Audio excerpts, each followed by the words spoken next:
Hello,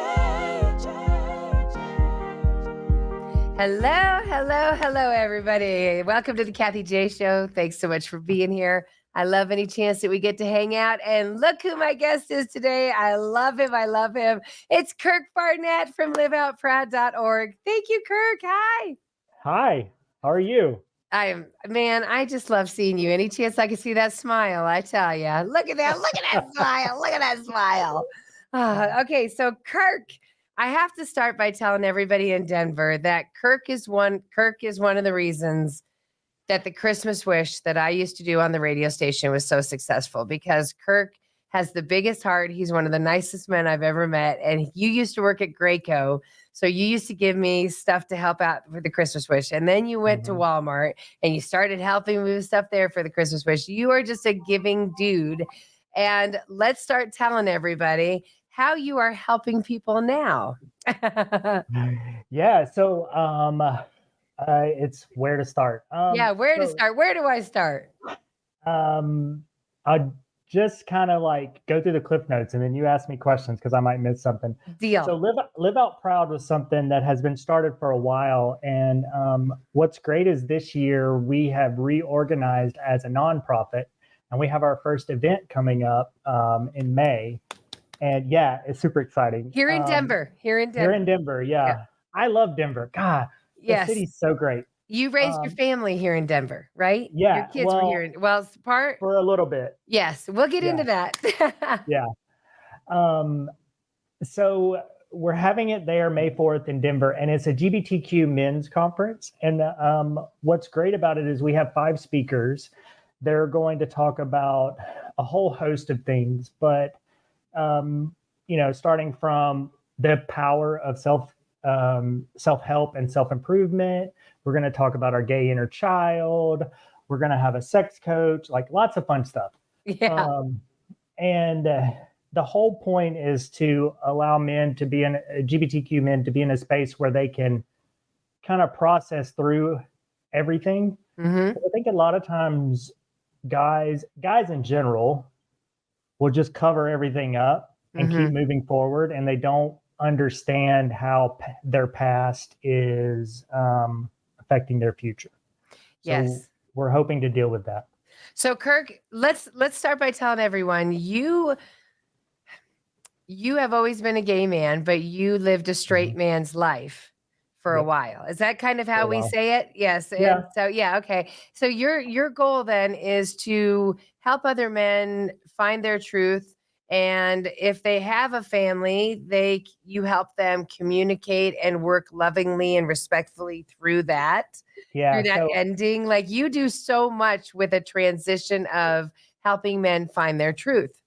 Yeah. And so with my coaching business, I coach clients as they're coming out on how to minimize the chaos that can bring. Yeah. Guys in general just say stupid stuff. Straight and gay, both of you. You just men, straight, they stupid stuff. So I work with my clients on understanding the person across the table and how they're feeling now that they're getting this news. Their wife. Yeah. And then we'll also go into maybe conversations with their kids. A lot of my clients have older kids that they're worried about, which usually that conversation is real easy. They're like, I knew Dad. Usually, do you find the kids new? Yeah. They're like, oh, cool. Okay. Yeah. Can I have some money? You're right. And you yourself, though, it started with you yourself. Yeah. So I came out 12 years ago. I was married to my best friend. We're still friends today. We co-parent incredibly well. We even lived together through the pandemic. I know, that was crazy. Yeah. But it happened, and it was part of also when you were still, I don't know how you did it, but I think it started with a foundation of love and respect. Oh yeah. Yeah.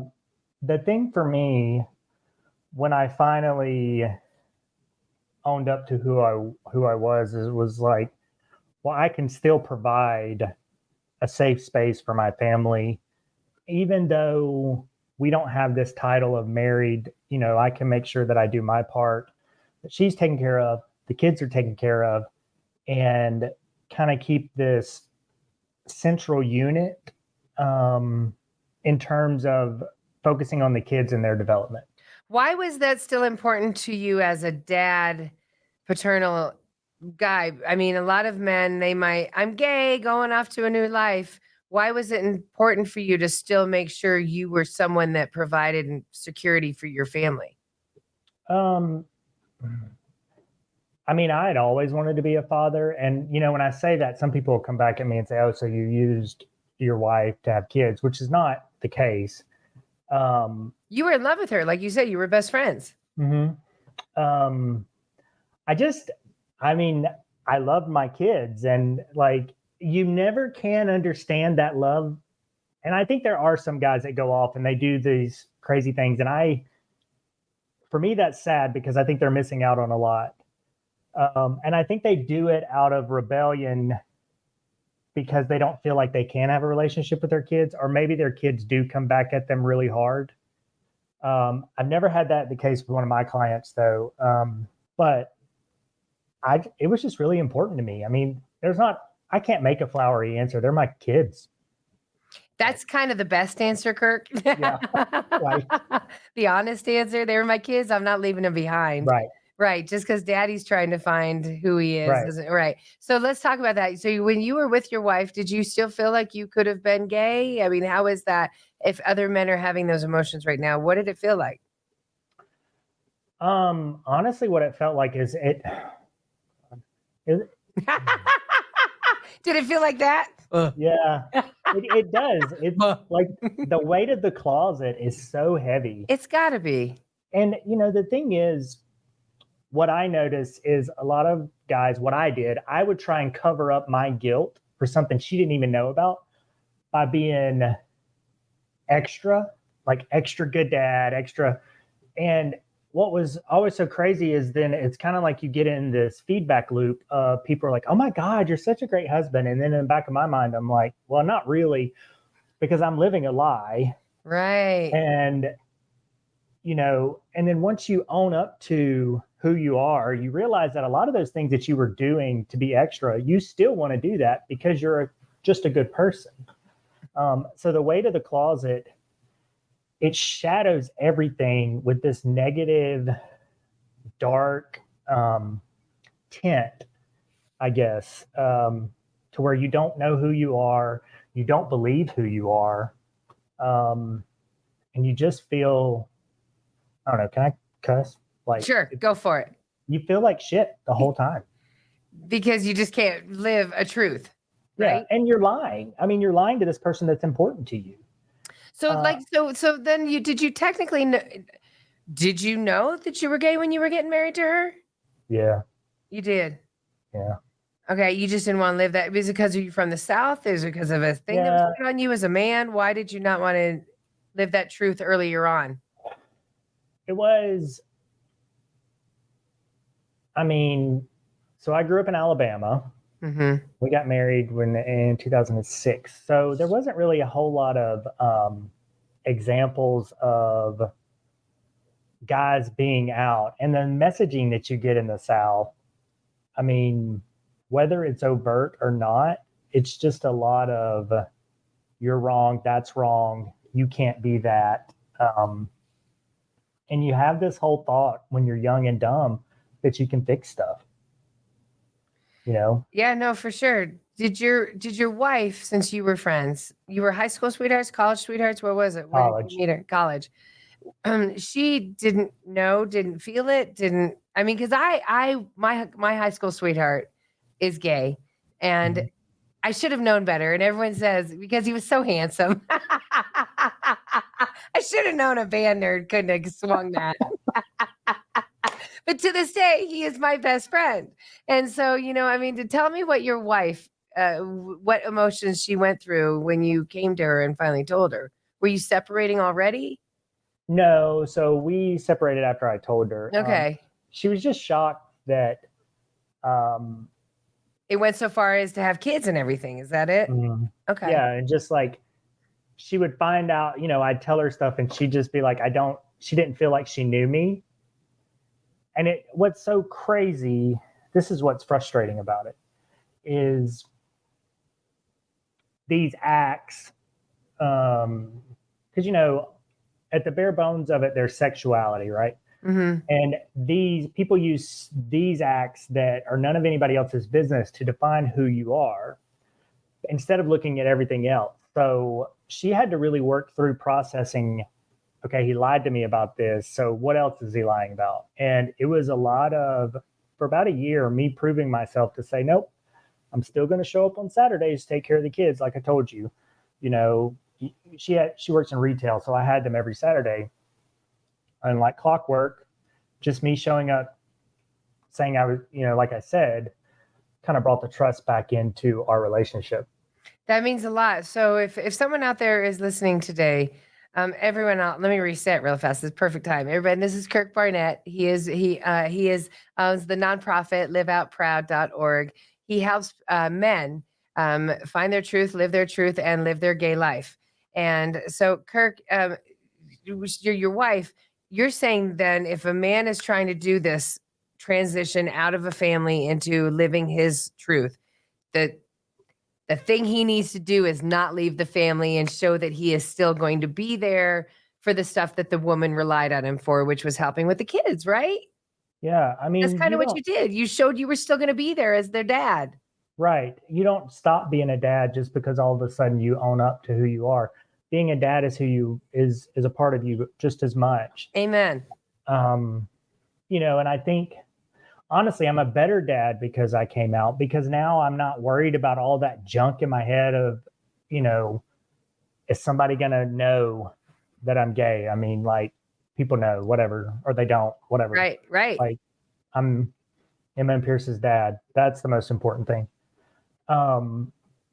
So that's what I would say. Yeah, is a lot of them, I mean, there's two ways to think about it. They're going to go off and go live this big gay life and not have anything to do, which is shitty. And they shouldn't do. And then there's also, they think that, particularly in southern states, the courts or the wife will push them out, which they have a right to be a father and to be in their kids' lives. And that's something that I have to help overcome, some of the guys overcome, is this feeling of unworthiness to be in a position to take care of their kids. Goodness, there's a lot of emotion that you deal with in helping people go through this. You think it's not black and white. It's not black and white at all. You're also dealing with people that have been in relationships for a long time that couldn't get a date even if they tried to stay heterosexual to get back out in the world. Now you're trying to teach them how to be gay and go and date in a gay world. Like, that's got to be terrifying. Like, you really do juggle a lot of different situations. How do you do it? I mean, for me, the whole thing is like, I try and get all of my clients, and this is what we want to happen with the conference, is everybody just to center on who they are. Yeah. Because I think if you can get centered on who you are, you can enjoy life. And a lot of what I try and break down is that notion of what, again, a lot of my clients are in the South, evangelical church, heteronormativity, all that, what that has put in their mind about what life has to be. We spend a lot of time just breaking that down so that they can actually say what they want.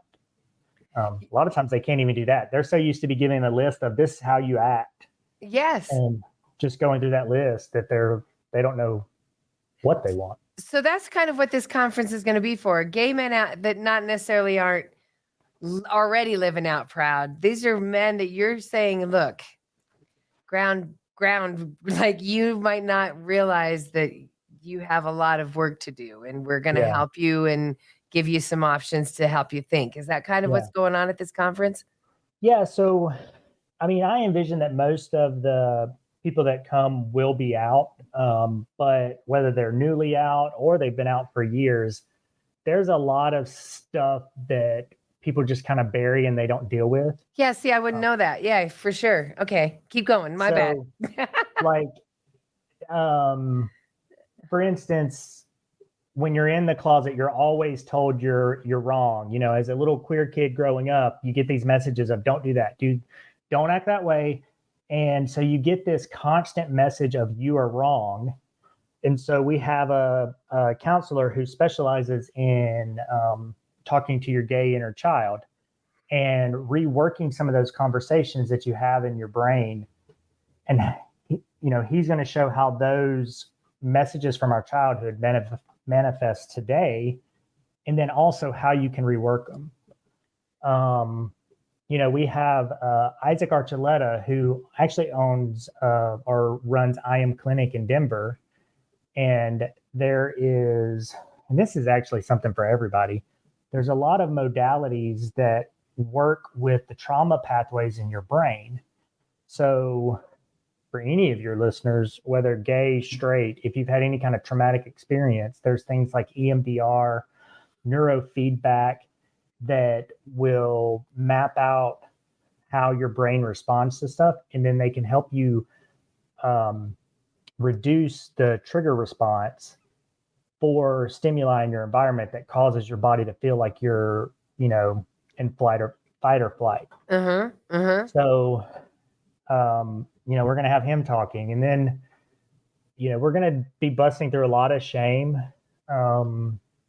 just so that people can be who they are. Yeah, it sounds like it's paralyzing shame that some people have to get through. Well, and they don't realize it. A lot of people don't realize how much that shame is stopping them from living life. Absolutely. And they also don't realize like what they're using to medicate that shame. And, shame only exists when you don't talk about what it is. Like as soon as you start owning up to it and being vulnerable about what you're ashamed of, the shame loses power. Like when I came out, me being gay lost the power over me so that I could just start living who I am. Who was the hardest person to tell that you were gay to?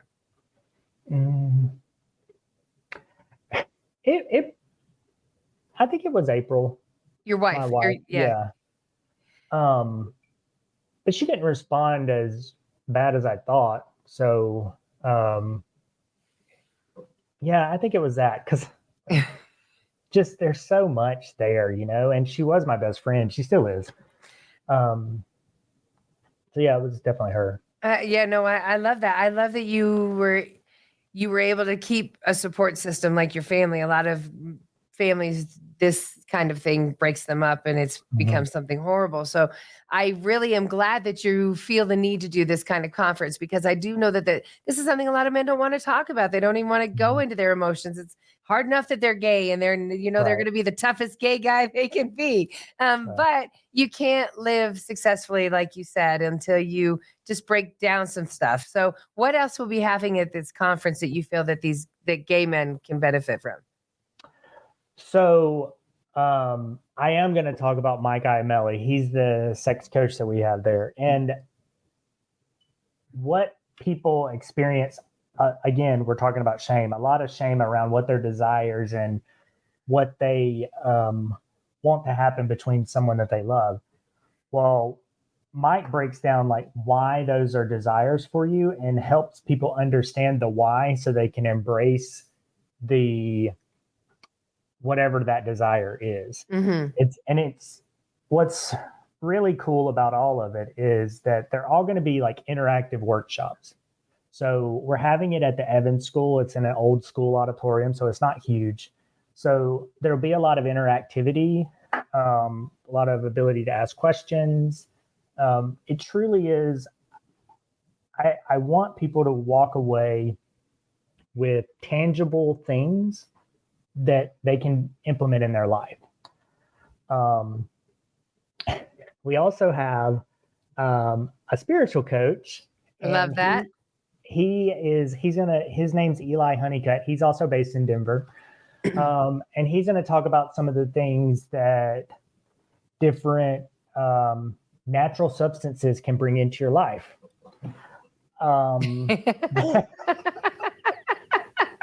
I'm sorry, I was letting you hang yourself. I just think it's so cute. I was just sitting. That's great. That's great. Yeah. Yeah, Um, other things to help you find right, find ways to cope with stress.